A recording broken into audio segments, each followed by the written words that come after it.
is another one of Shakespeare's great tragedies. It's the story of a fictional king, King Lear, who decides to retire and is going to give his kingdom away to his children. He tests them by having them say which one loves him the most. Regan and Goneril, two older daughters, go into these long speeches about how much they love their dad. Cordelia, his youngest, basically says, I'm not going to do this. I'm not going to participate in this. This isn't right, and they can say whatever they want, but you can't measure feeling. This drives Lear out of his mind. He banishes her and then splits the kingdom between the other two girls. Part of the deal is that Lear can come and stay with them at any time.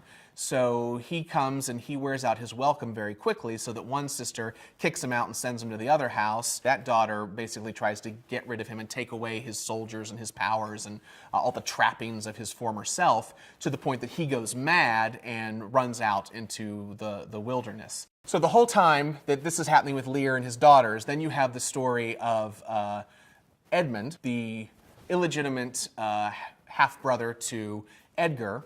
Edgar gets sent out into the woods because Edmund basically has him set up for wanting to betray their father. At the end of the play, Edmund is asked to go and assassinate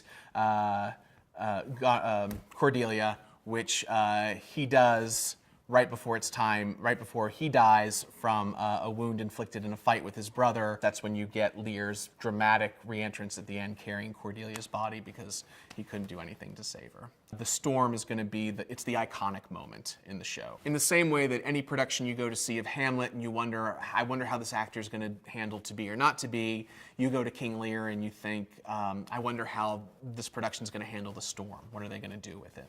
We had the ensemble basically do I guess a chair ballet, if you will. As the storm started to ramp up, they created the sound effects and they threw the chairs around the stage in a choreographed pattern. By the end, the whole ensemble came together with Lear up on the top so that he was kissed with a pinpoint of light, and then his whole blow-wind speech was actually very soft. His tiny voice and his tiny self alone in the heart of the madness of this storm. So it was a very beautiful moment. It is an amazingly dark play. It is very bleak. As Shakespeare is grappling with getting older, I think is what makes it powerful.